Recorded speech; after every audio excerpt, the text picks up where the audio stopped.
로마 시대에는 많은 교통 요충 도시들이 있었어요. 요거는 자, 요거를 보시겠습니다. 로마의 가도.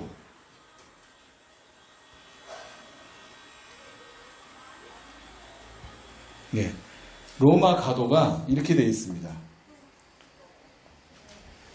굉장히 잘 만들었죠? 이게 어떻게 되냐면 4차선입니다. 그러니까 전차가 양쪽으로 갈 수 있는 거의 지금으로 따지면 고속도로 개념이에요.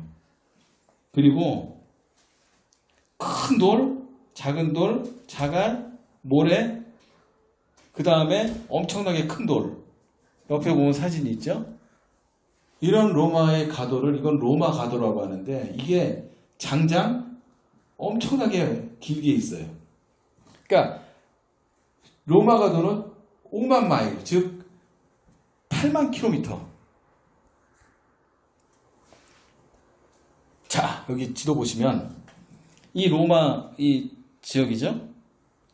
로마가 영국, 브리타니아, 그러니까 당시에 잉글랜드, 영국 섬까지 점령을 했었고, 프랑스, 그 다음에 독일, 이탈리아 전역, 그 다음에 남유럽, 터키, 스페인, 아프리카 고속도로를 이렇게 만들었습니다. 이게 장장 5만 마일, 8만 킬로, 8만 킬로면 어마어마한 길입니다. 서울에서 부산이 400킬로 조금 넘죠. 그거의 10배가 4,000킬로인데 8만 킬로면 어마어마한 길이죠. 그러니까 로마가 그런 길을 만드는 게, 그게 일반인들이 만든 게 아니고 로마 군사들이 아까 이걸 만든 겁니다. 그러니까 이 엄청난 길이면 이게 얼마나 튼튼하게 만들었는지 2000년이 지난 지금도 사용하는 도로입니다. 지금도 사용하고 있어요, 이 도로. 그리고 이런 말까지 있습니다. 로마의 가도, 특히 튼튼한 이 고속도로 도로망이 때문에 기독교 전파가 더 빠르게 되었다는 이런 말까지 있습니다. 도로가 좋기 때문에 선교사들의 이동이 굉장히 용이했다는 것이겠죠. 그리고 이 도로를 통해 주로 대도시들이 많이 생깁니다. 독일에 가면 쾰른이라는 데가 있어요. 쾰른. 쾰른의 옛날 언어는 콜로니, 식민지. 쾰른은 옛날에 뭐였냐면 로마 5군단 주둔지였습니다. 그 주둔지들이 로마의 대도시들이 되고, 지금 유럽의 대도시들은 다 로마의 군사 주둔지예요. 그러니까 이런 도시들이 있었고, 대개 이런 로마 대도시를 통해, 이 도로를 통해서 대도시들이 생기는데, 이 대도시들은 대체로 로마 군단이 보통 한 군단이 몇 명이 거주하냐면 10,000명에서 30,000명 정도가 거주해요. 그러면 한 사람만 있는 게 아니라 같이 딸린 식구들까지 오고, 왜 로마 군인들, 특히 장교들은 유력자들이기 때문에 종들도 있었고 하인들도 있으니까 한 사람이 보통 10에서 20명을 거느리고 옵니다. 그러니까 로마 군단 하나가 생기면 거긴 대도시가 될 수밖에 없는 거예요. 형태상으로 무조건 보면. 그러니까 로마가 이 도로를 통해서 대도시들이 주로 생기는데, 대체로 로마 군단들이 주도하는 지역이었고, 그곳은 주로 장교들과 퇴역 장교들이 거주하게 되었어요. 로마 시민권자들이 많이 살았겠죠, 그러면. 그리고 경제적으로 풍요로운 지역이 대부분이에요. 왜 그러냐면 군인들이 있다 그러면 군인 물자들을 대줘야 되고요. 왜? 군수품이 필요하고 많이 먹죠. 음식, 의복, 그 다음에 다른 물자들, 전쟁 물자들 만들고 대줘야 되죠. 그러면 당연히 상업이 발달할 수밖에 없습니다. 그러면 그 도시는 굉장히 경제가 풍요로운 지역이 될 수밖에 없어요. 그런 지역의 대표적인 지역이 나중에 바울의 서신서에 나오는 빌립보 지역입니다. 빌립보가 그런 지역이었어요. 물론 고린도도 그런 지역이었고요. 그러니까 로마는 그런 지역에 있었고, 그리고 이제 그 당시 로마의 문화를 보면 로마는 헬레니즘 문화권이었고 다신교.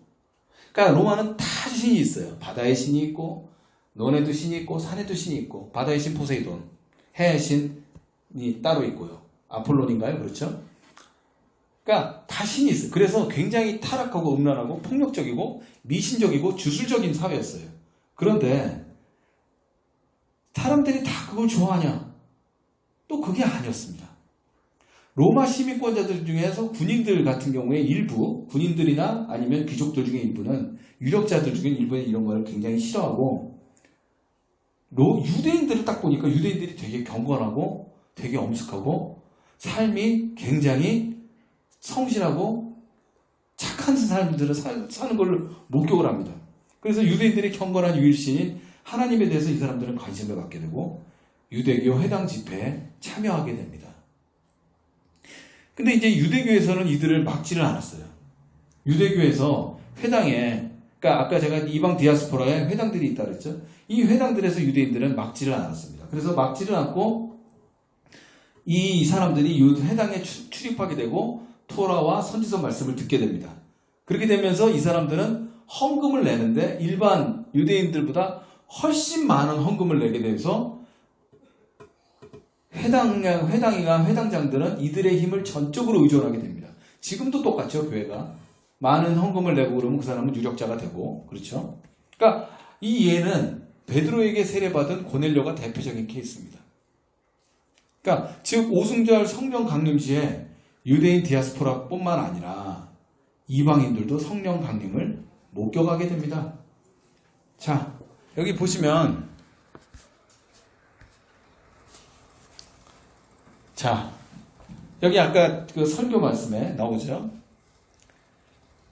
본도, 비두니아, 본도, 부르기아, 갈라디아, 비스디아, 갑바도기아, 바데, 그죠? 그 다음에 구레네 나오죠? 이집트, 애굽 보시면 군단들이 다 있었죠? 이게 다 도시가 되는 겁니다. 큰 도시. 안디옥 엄청나게 중요한 도시. 무려 4개 군단이 있어요. 4개 군단이 있다는 얘기는 20만 명이 있다는 얘기입니다. 이게 대도시가 될 수밖에 없는 겁니다. 멤피스, 알렉산드리아, 여기 2개 군단이 있어요. 그러니까 로마는 군단들이 주둔하면 그 지역이 대도시가 되고 그 지역을 통해서 번영을 하게 되고 그 지역에서 결국에는 유대교 회당들이 많이 생깁니다. 사도 바울은 회당을 주로 이용을 해서 설교를 해서 중심부에서 뻗어나가는 선교를 했습니다. 똑같습니다. 오순절에 딱 중심부에 모여서 너희들 다 모여라 뿅 해가지고 성령이 와서 전부들 다 성령 말씀에 감동되는 것처럼 사도 바울은 배워서 한 겁니다. 하나님 예수님의 방법을. 자, 그리고 여기 보시면